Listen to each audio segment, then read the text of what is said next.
Shivamogga in Karnataka, we are hearing that Section 144 has been imposed. Now, this after stones were belted at the local police station. The saffron shawl because they wore the hijab. We are saying we have to obey the government rules. Yeah. The state government, the central government itself had told no hijab should be wear.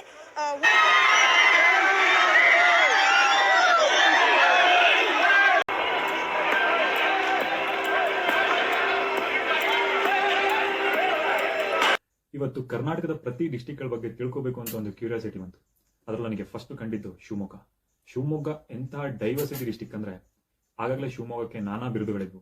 ಮಲೆನಾಡಿನ ಹೆಬ್ಬಾಗಿಲು, ಕರ್ನಾಟಕಕ್ಕೆ first Jnanpith award ತಂದುಕೊಟ್ಟ ಕುವೆಂಪು ಇದೇ Shivamogga district ಅವರು. ಅಷ್ಟೇ ಯಾಕೆ, ಇಂಡಿಯಾದಲ್ಲಿ first ಸ್ವಾತಂತ್ರ್ಯದ ಕೂಗು ಹುಟ್ಟಿದ್ದು ಈಸೂರು, ಇದು ಶಿವಮೊಗ್ಗದಲ್ಲಿದೆ. ನಮ್ಮ ರಾಜ್ಯಕ್ಕೆ 4 ಜನ ಮುಖ್ಯಮಂತ್ರಿಗಳನ್ನ ತಂದುಕೊಟ್ಟ ಕೀರ್ತಿ ಶಿವಮೊಗ್ಗಕ್ಕಿದೆ. ಹಾಗೆ ನೋಡ್ತಾ ಹೋಗ್ಬೇಕಾದ್ರೆ ಕಂಡಿದ್ದು ಶಿವಮೊಗ್ಗ ಒಂದು ಸೆನ್ಸಿಟಿವ್ ಪ್ಲೇಸ್ ಅಂತ. ನಾನು ಅನ್ಕೊಂಡೆ ಶಿವಮೊಗ್ಗ ಮಲೆನಾಡಾಗಿರೋದ್ರಿಂದ ಶಿವಮೊಗ್ಗ ಒಂದು ಎಕಾಲಜಿಕಲ್ ಸೆನ್ಸಿಟಿವ್ ಝೋನ್ ಅಂತ. ಆದ್ರೆ ಆಕ್ಚುಯಲ್ ಆಗಿ ಶಿವಮೊಗ್ಗ ಒಂದು ಕಮ್ಯುನಿಯಲ್ ಸೆನ್ಸಿಟಿವ್ ಝೋನ್. ಕಮ್ಯುನಿಯಲ್ ಸೆನ್ಸಿಟಿವ್ ಝೋನ್ ಅಂದ್ರೆ ಧರ್ಮ ವಿವಾದಗಳ ವಿಚಾರದಲ್ಲಿ ಅತಿ ಸೂಕ್ಷ್ಮವಾಗಿ ನಿಗಾ ವಹಿಸೋ ಜಾಗ ಎಂದರ್ಥ. ಯಾವಾಗ್ಲೂ ಯುನಿಟಿಯಿಂದ ಇರೋ ಶಿವಮೊಗ್ಗ ಹೇಗೆ ಕಮ್ಯುನಿಯಲ್ ಝೋನ್ ಆಗಕ್ಕೆ ಸಾಧ್ಯ ಆಗತ್ತೆ ನೀವೇ ಹೇಳಿ? ಹಾಗೆ ನಾನು ಅನ್ಕೊಂಡು ರೀಸೆಂಟ್ಲಿ ಒಂದು ಡೆಕ್ಕನ್ ಹೆರಾಲ್ಡ್ ಒಂದು ರಿಪೋರ್ಟ್ ನ ಪಬ್ಲಿಷ್ ಮಾಡಿತ್ತು. ನಮ್ಮ ಕರ್ನಾಟಕದಲ್ಲಿ 2019 ಇಂದ 96 ಕಮ್ಯುನಲ್ ವೈಲೆನ್ಸ್ ಗಳು ನಡೀತವೆ. ಅದರಲ್ಲಿ ಶಿವಮೊಗ್ಗದ ಪಾಲು 46, ಅಂದ್ರೆ ಹತ್ತತ್ರ 50% ಇನ್ಸಿಡೆಂಟ್ಸ್ ಗಳು ಶಿವಮೊಗ್ಗದಲ್ಲಿ ಮಾತ್ರ ನಡೆದಿದೆ. ಶಿವಮೊಗ್ಗ ಎಷ್ಟರ ಮಟ್ಟಿಗೆ ಕಮ್ಯುನಿಯಲ್ ಸೆನ್ಸಿಟಿವ್ ಝೋನ್ ಅಂದ್ರೆ ಫೆಬ್ರವರಿ 2022 ಅಲ್ಲಿ ಕಾಲೇಜ್ಗಳಲ್ಲಿ ಹಿಜಾಬ್ ಮತ್ತು ಕೇಸರಿ ಬಟ್ಟೆಗಳನ್ನ ಕಳಚುವಷ್ಟು, ನ್ಯಾಷನಲ್ ಫ್ಲಾಗ್ ಹಾರೋ ಪೋಲ್ ನಲ್ಲಿ ಒಂದು ಧರ್ಮದ ಬಾವುಟ ಹಾರುವಷ್ಟು, ಗಣಪತಿ ಹಬ್ಬ ಮತ್ತೆ ಈದ್ ಮಿಲಾದ್ ಹಬ್ಬಗಳಲ್ಲಿ ಸೆಕ್ಷನ್ 144 ಅನ್ನು ಹಾಕುವಷ್ಟು. ಅಷ್ಟೇ ಯಾಕೆ, ರೋಡ್ಗಳಲ್ಲಿ ನಿಂತ್ಕೊಂಡು ನಮ್ಮ ಕಾನ್ಸ್ಟಿಟ್ಯೂಷನ್ ಅನ್ನೇ ಬದಲಾಯಿಸ್ತೇವೆ, ನಮ್ಮ ದೇಶವನ್ನ ಪ್ರತ್ಯೇಕ ಧರ್ಮವಾದ ರಾಷ್ಟ್ರವನ್ನಾಗಿ ಮಾಡ್ತೇವೆ ಅಂತ ಓಪನ್ ಆಗಿ ಕೂಗುವಷ್ಟು. ಈ ಧರ್ಮನ ಅತಿರೇಕ ಎಷ್ಟು ತಾರಕಕ್ಕೆ ಇರುತ್ತೆ ಅಂದ್ರೆ ಕೆಲವೊಂದು ಟೈಮ್ ಫ್ರೀಡಮ್ ಫೈಟರ್ಸ್ ಗಳು ಈ ಕಮ್ಯುನಲ್ ಕಾನ್ಫ್ಲಿಕ್ಟ್ ಗಳಿಗೆ ಸಿಕ್ಕಿ ಹೊರಬಲಾರದೆ ಅವಮಾನ ಅನುಭವಿಸ್ತಾರೆ. ಅಷ್ಟೇ ಯಾಕೆ, ಈಗಿನ ಘಟನೆಗಳಿಗೂ ಮತ್ತೆ ಪ್ರೀವಿಯಸ್ ಹಿಸ್ಟ್ರಿಗೂ ಸಂಬಂಧ ಇರದೇ ಇದ್ರು ಟಿಪ್ಪು, ಶಿವಾಜಿ, ಔರಂಗಜೇಬ್ ನಂತ ಫೇಮಸ್ ಕಿಂಗ್ಗಳು ಈ ಕಾನ್ಫ್ಲಿಕ್ಟ್ ಗಳ ಪಾರ್ಟ್ ಆಗುವಷ್ಟು ಇಲ್ಲಿ ಧರ್ಮದಂಗೆಗಳು ನಡೆಯುತ್ತವೆ. ಆದ್ರೆ ಈ ಕಮ್ಯುನಲ್ ಕಾನ್ಫ್ಲಿಕ್ಟ್ ಗಳಿಗೆ ಟೋಟಲಿ ಎಗನೆಸ್ಟ್ ಆಗಿ ಶಿವಮೊಗ್ಗದಲ್ಲಿ 2 ಫೇಮಸ್ ಪ್ಲೇಸ್ ಗಳಿವೆ. ಒಂದು ಹಣಗೆರೆಕಟ್ಟೆ. ಈ ಪ್ಲೇಸ್ ಎಷ್ಟು ಸರ್ಪ್ರೈಸ್ ಆಗಿದೆ ಅಂದ್ರೆ ಒಂದೇ ಕಾಂಪೌಂಡ್ ಒಳಗಡೆ ಮತ್ತು ಒಂದೇ ರೂಫ್ ಟಾಪ್ ಕೆಳಗಡೆ ಹಿಂದೂಗಳು ಮತ್ತು ಮುಸ್ಲಿಂಗಳು ಪರಸ್ಪರ ಸಾಮರಸ್ಯದಿಂದ ತಮ್ಮ ದೇವರುಗಳನ್ನ ಪ್ರಾರ್ಥಿಸ್ತಾ ಇರ್ತಾರೆ. ಇಲ್ಲಿ ಪ್ರೀತಿಯಿಂದ ಭಕ್ತಿ ಭಾವವಿರುತ್ತದೆ ಹೊರತು ಯಾವುದೇ ಡಿಸ್ಕ್ರಿಮಿನೇಷನ್ ಇರೋದಿಲ್ಲ. ಎರಡನೇದು ಹುಂಚ ಆರ್ ಹೊಂಬುಜ. ಕರ್ನಾಟಕದಲ್ಲಿ ಜೈನರ ಪವಿತ್ರ ಸ್ಥಳಗಳಲ್ಲಿ ಇದು ಕೂಡ ಒಂದು. ಇಲ್ಲಿ ಒಂದೇ ಸರೌಂಡಿಂಗ್ ನಲ್ಲಿ ಹಿಂದೂಗಳ ಪದ್ಮಾವತಿ ದೇವಸ್ಥಾನ ಮತ್ತು ಜೈನ ಬಸದಿಗಳಿದೆ. ಇಲ್ಲಿ ಹಿಂದೂಗಳು ಬಸದಿಗಳಿಗೆ ಹೋಗಿ ಪ್ರಾರ್ಥನೆ ಮಾಡ್ತಾರೆ, ಕೆಲವೊಂದು ಟೈಮ್ ಜೈನರು ಬಂದು ಪದ್ಮಾವತಿ ದೇವಸ್ಥಾನದಲ್ಲಿ ಪ್ರಾರ್ಥನೆ ಮಾಡ್ತಾರೆ. ಇಲ್ಲಿರದ ಧರ್ಮ ವಿವಾದ. ನನಗೆ ಇವೆರಡು ಪ್ಲೇಸ್ಗಳು ನೋಡಿದ್ಮೇಲೆ ಪೂಜೆ ಮಾಡೋ ಸ್ಥಳದಲ್ಲೇ ಇಲ್ಲದೆ ಇರೋ ಧರ್ಮ ವಿವಾದಗಳು ರೋಡ್ಗಳಲ್ಲಿ ಯಾಕೆ, ಸ್ಕೂಲು ಕಾಲೇಜ್ಗಳಲ್ಲಿ ಯಾಕೆ, ಹಬ್ಬ ಹರಿದಿನಗಳಲ್ಲಿ ಯಾಕೆ? ಹಾಗೆ ರಿಸರ್ಚ್ ಮಾಡ್ತಾ ನನಗೆ ಕಾಣಿಸಿದ್ದು ಕಮ್ಯುನಿಯಲ್ ವೈಲೆನ್ಸ್ಗೆ ಮೇನ್ ಕಾಸಸ್ಗಳು ನಮ್ಮ ಇಂಡಿಯಾದಲ್ಲಿ ಕಾಣೋದು. ಮೊದಲನೇದು mind wash. World population prospect ನ ಪ್ರಕಾರ 65% of Indians are below age of 35, ಅಂದ್ರೆ 35 ವರ್ಷಗಳಿಗಿಂತ ಕೆಳಗಿನವರೇ ಜಾಸ್ತಿ. ಅಂದ್ರೆ ನಮ್ಮ ದೇಶದ ಬಹುತೇಕರ ಪಾಲು ಯೂತ್ಸ್. ಸೋ ಕಾಲ್ಡ್ ರಿಲಿಜಿಯಸ್, ನಮ್ಮ ರಾಜ್ಯದಲ್ಲಿ ಸೋ ಕಾಲ್ಡ್ ರಿಲಿಜಿಯಸ್ ಫೈರ್ ಬ್ರ್ಯಾಂಡ್ಗಳು ಈ ಯೂತ್ಸ್ ಗಳನ್ನೇ ಟಾರ್ಗೆಟ್ ಮಾಡ್ತಾರೆ. ಎಷ್ಟರ ಮಟ್ಟಿಗೆ ಇವರ ಮೈಂಡ್ ವಾಶ್ ಮಾಡ್ತಾರೆ ಅಂದ್ರೆ ಹಿಂದೂಗಳಲ್ಲಿ ಇಸ್ಲಾಮೋಫೋಬಿಯಾನ ತರ್ತಾರೆ, ಇಸ್ಲಾಂ ಯೂತ್ ಗಳಲ್ಲಿ ಹಿಂದೂ ಫೋಬಿಯಾನ ತರ್ತಾರೆ. ಇಸ್ಲಾಮೋಫೋಬಿಯಾ ಅಂದ್ರೆ ಹಿಂದೂಗಳಲ್ಲಿ ಇಸ್ಲಾಂ ಧರ್ಮದ ಮೇಲೆ ಕೀಳರಿಮೆ ಭಾವನೆ ಮೂಡಿಸುವಂತದ್ದು. ಹಿಂದೂ ಫೋಬಿಯಾ ಅಂದ್ರೆ ಮುಸ್ಲಿಮರಲ್ಲಿ ಹಿಂದೂಗಳ ಮೇಲೆ ಕೀಳರಿಮೆ ಭಾವನೆ ಮೂಡಿಸುವಂತದ್ದು. ಈ ಫೈರ್ ಬ್ರ್ಯಾಂಡ್ಗಳು ಯೂತ್ಸ್ ಗಳನ್ನ ಎಷ್ಟರ ಮಟ್ಟಿಗೆ ಮೈಂಡ್ ವಾಶ್ ಮಾಡ್ತಾರೆ ಅಂದ್ರೆ ಯೂತ್ಸ್ ಗಳಲ್ಲಿ ಏನು ಮಾಡ್ತಾ ಇದೀವಿ ಅನ್ನೋ ಕಾಮನ್ ಸೆನ್ಸ್ ಮತ್ತೆ ಕ್ಲಾರಿಟಿ ಕೂಡ ಇರೋದಿಲ್ಲ. ನಮ್ಮ ದೇಶಕ್ಕಿಂತ ಧರ್ಮನೇ ಹೆಚ್ಚು, ನಮ್ಮ ನ್ಯಾಷನಲ್ ಫ್ಲಾಗ್ ಗಿಂತ ಒಂದು ಪರ್ಟಿಕ್ಯುಲರ್ ಧರ್ಮದ ಫ್ಲಾಗೇ ಹೆಚ್ಚು, ನಮ್ಮ ಕಾನ್ಸ್ಟಿಟ್ಯೂಷನ್ ಗಿಂತ ಧರ್ಮ ಗ್ರಂಥಗಳೇ ಹೆಚ್ಚು ಅನ್ನೋ ಮಟ್ಟಿಗೆ ಅವ್ರನ್ನ ಮೈಂಡ್ ವಾಶ್ ಮಾಡ್ತಾರೆ. ಕೊನೆಗೆ ನಮ್ಮ ಯೂನಿವರ್ಸ್ ಅಲ್ಲಿ 10 ಕೋಟಿ ಕಲರ್ ಗಳಿದ್ರು ಈ ಮೈಂಡ್ ವಾಶ್ ಆದ ಜನಗಳಿಗೆ ಕಾಣೋದು ಒಂದು ಕೇಸರಿ ಮತ್ತು ಹಸಿರು ಬಣ್ಣ ಮಾತ್ರ. ಯೂತ್ಸ್ ಗಳು ತಮ್ಮ ಕರಿಯರ್ ಗಳ ಬಗ್ಗೆ ಯೋಚನೆಗಳನ್ನ ಬಿಟ್ಟು ಸೋಷಿಯಲ್ ಮೀಡಿಯಾದಲ್ಲಿ ತಮ್ಮ ಧರ್ಮಗಳೇ ಹೆಚ್ಚು, ನಮ್ದೇ ದೊಡ್ಡದು ಅನ್ನೋ ಲೆವೆಲ್ ಬರೋ ತನಕ ಮೈಂಡ್ ವಾಶ್ ಗಳನ್ನ ಮಾಡ್ತಾರೆ. ಸೆಕೆಂಡ್ ಮೈನ್ ಕಾಸ್ ಪೊಲಿಟಿಕಲ್ ಪಾರ್ಟೀಸ್. ನಮ್ಮ ದೇಶದಲ್ಲಿ ಧರ್ಮವನ್ನೇ ಐಡಿಯಾಲಜಿ ಅಥವಾ ಸಿದ್ಧಾಂತನಾಗಿ ಇಟ್ಕೊಂಡು ರಾಜಕಾರಣ ಮಾಡೋ ಕೆಲವು ಸೋ ಕಾಲ್ಡ್ ಪೊಲಿಟಿಕಲ್ ಪಾರ್ಟೀಸ್ ಗಳಿದಾವೆ.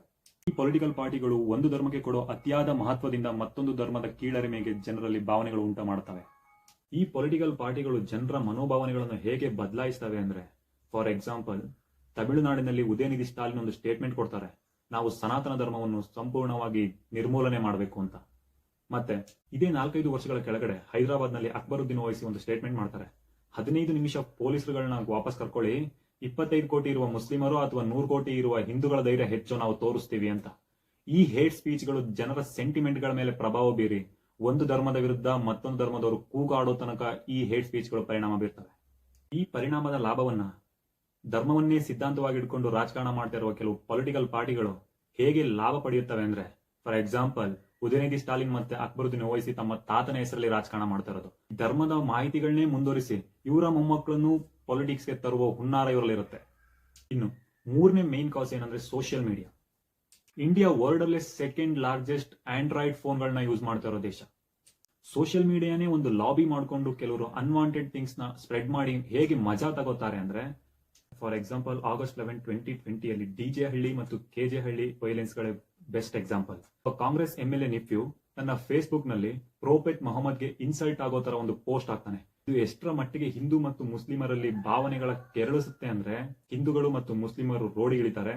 ಅಷ್ಟೇ ಯಾಕೆ, ಡಿಜೆ ಹಳ್ಳಿ ಮತ್ತು ಕೆಜೆ ಹಳ್ಳಿಗಳಲ್ಲಿ ಒಂದು ಪೊಲೀಸ್ ಸ್ಟೇಷನ್ ಅನ್ನೇ ಸುಟ್ಟಾಕಿ ಇದರಲ್ಲಿ 3 ಜನ ಸತ್ತೋದ್ರೆ 60 ಜನ ಪೊಲೀಸರಿಗೆ ಗಾಯಗಳಾಗ್ತವೆ. ಇನ್ನು ಫೋರ್ತ್ ಮೇನ್ ಕಾಸ್ ಎಜುಕೇಶನ್. ನಮ್ಮ ಎಜುಕೇಶನ್ ಸಂಪೂರ್ಣ ಧರ್ಮಾಧಾರಿತವಾಗಿರೋದ್ರಿಂದ ಚಿಕ್ಕ ಮಕ್ಕಳಿಂದ ಹಿಡಿದು ವಯಸ್ಕರ ತನಕ ತಲೆಯಲ್ಲಿ ಧರ್ಮ ಧರ್ಮ ಧರ್ಮ ಮಾತ್ರ ತುಂಬಿರುತ್ತೆ. ನಮ್ಮಲ್ಲಿ ಯಾರು ಅಡ್ವಾನ್ಸ್ ಎಜುಕೇಶನ್ ತರೋದಕ್ಕೆ ಮುಂದೋಗೋದಿಲ್ಲ. ಯಾಕೆ ಹೇಳಿ, ನಮ್ಮ ಎಜುಕೇಶನ್ ಮಿನಿಸ್ಟ್ರಿಗೆ ಕನ್ನಡನ ಸ್ಪಷ್ಟವಾಗಿ ಮಾತಾಡೋದಕ್ಕೆ, ಸ್ಪಷ್ಟವಾಗಿ ಓದೋಕೆ ಬರೋದಿಲ್ಲ. ಅವ್ರಿಗೆ ಸಾಧ್ಯ ಅಡ್ವಾನ್ಸ್ ಮತ್ತೆ ಟೆಕ್ನಿಕಲ್ ಎಜುಕೇಶನ್ ತರೋಕೆ ಸಾಧ್ಯ. ಈ 4 ಮೇನ್ ಕಾರಣಗಳು ನಮ್ಮ ದೇಶದಲ್ಲಿ ಕಮ್ಯುನಲ್ ವೈಲೆನ್ಸ್ ಗಳು ನಡೆಯೋದಕ್ಕೆ ಸಾಧ್ಯ ಆಗುತ್ತೆ. ಇನ್ ಕೆಲವರು ಫೇಮಸ್ ಕಿಂಗ್ಗಳನ್ನ ಇಟ್ಕೊಂಡು ಕಮ್ಯುನಲ್ ವೈಲೆನ್ಸ್ ಗಳು ಮಾಡ್ತಾ ಇರ್ತಾರೆ. ಅಲ್ಲಿಗೂ ಬರ್ತೀನಿ ಕೇಳಿ. ಶಾ ಖಾನ್ ಮತ್ತು ಇಬ್ರಾಹಿಂ ಖಾನ್ ಶಿವಾಜಿ ರಾಜೆಯ ಕ್ಯಾವೆಲ್ರಿನ ಲೀಡ್ ಮಾಡ್ತಾ ಇದ್ರು. ಸಿದ್ದಿ ಇಬ್ರಾಹಿಂ ಶಿವಾಜಿ ರಾಜೆಯ ಫೇಮಸ್ ಬಾಡಿಗಾರ್ಡ್ ಆಗಿದ್ರು. ಶಿವಾಜಿ ರಾಜೆ ಫ್ಯಾಮಿಲಿ ಸೂಫಿ ಸೈಂಟ್ಗಳಿಗೆ ಹ್ಯೂಜ್ ರೆಸ್ಪೆಕ್ಟ್ ನ ಕೊಡ್ತಾ ಇದ್ರು. ರಾಯಗಢದಲ್ಲಿ ಜಗದೀಶ್ವರ ಟೆಂಪಲ್ ಪಕ್ಕದಲ್ಲಿ ಮಾಸ್ಟಿ ಕಟ್ಟಿಸಿದ್ದು ಛತ್ರಪತಿ ಶಿವಾಜಿ ಮಹಾರಾಜರೇ. ಇವಾಗ ಛತ್ರಪತಿ ಶಿವಾಜಿ ಮಹಾರಾಜರು ನಮಗೆ ಒಬ್ಬರು ಸೆಕ್ಯುಲರ್ ಆಗಿ ಕಾಣ್ತಾರೆ ಹೊರತು ಯಾವುದೇ ಧರ್ಮ ಪ್ರಚಾರಕರಾಗಲ್ಲ. ಇನ್ನು ಟಿಪ್ಪು ಸುಲ್ತಾನ್ ಶೃಂಗೇರಿಯ ಶಾರದಾಂಬಾ ಟೆಂಪಲ್ ನ ರಿಪೇರ್ಗೆ ಮತ್ತು ಶಾರದಾಂಬಾ ವಿಗ್ರಹದ ರೀಇನ್ಸ್ಟಾಲೇಷನ್ಗೆ ಟಿಪ್ಪು ಫೈನಾನ್ಷಿಯಲ್ ಏಡ್ ನ ಮಾಡ್ತಾರೆ. ಅಷ್ಟೇ ಯಾಕೆ, ಮೈಸೂರಿನ ಫಸ್ಟ್ ಚರ್ಚ್ಗೆ ಇನ್ಸ್ಟ್ರೂಮೆಂಟ್ ಗಳನ್ನ ಸಹಾಯ ಮಾಡೋದು ಟಿಪ್ಪು ಸುಲ್ತಾನ್. ಹಿಸ್ಟೋರಿಯನ್ ಸೋಲ್ಟ್ ಅವ್ರು ಹೇಳ್ತಾರೆ, Tipu is A defender of Hindu ಧರ್ಮ ಅಂತ. ಇಷ್ಟೆಲ್ಲ ಜೆನ್ಯೂನ್ ಇನ್ಫಾರ್ಮೇಶನ್ ಕೊಟ್ಟರು ನೀವುಗಳು ಒಪ್ಲಿಲ್ಲ ಅಂತ ನಾನೇನ್ ಮಾಡ್ಕೋಬೋದಿಲ್ಲ. ಸೋ ಕಾಲ್ಡ್ ರಿಲಿಜಿಯಸ್ ಫೈರ್ ಬ್ರ್ಯಾಂಡ್ಗಳು ಧರ್ಮದ ಹೆಸರಲ್ಲಿ ರಾಜಕಾರಣ ಮಾಡೋರು ಮಕ್ಕಳು ಧರ್ಮ ಜಾತಿ ಅಷ್ಟೇ ಯಾಕೆ ಕೆಲವರು ದೇಶನೇ ಬಿಟ್ಟು ವೆಲ್ ಸೆಟಲ್ ಲೈಫ್ಗಳನ್ನ ಮಾಡ್ತಾರೆ. ನಾವುಗಳಷ್ಟೇ ಕೋಮನ್ನ ಕೊಂಬುಗಳು ಮಾಡ್ಕೊಂಡು ತಿರುಗಾಡ್ತಾ ಇರೋದು. ನನ್ನ ಉದ್ದೇಶ ಇಷ್ಟೇ, ನಾವುಗಳು ಬದಲಾಗಬೇಕಾಗಿಲ್ಲ, ನಮ್ಮ ಆಲೋಚನೆಗಳು ಬದಲಾದ್ರೆ ಸಾಕು ಅಂತ ಈ ವಿಡಿಯೋ ಮಾಡಿದ್ದು. ನನ್ನ ಹೆಸರು ಯಶವಂತ್ ಆಂಬೆ. ನನ್ನ ಧ್ಯೇಯ ಧರ್ಮ ಒಂದೇ. ಭಾರತ್ ಮಾತಾ ಕಿ ಜೈ.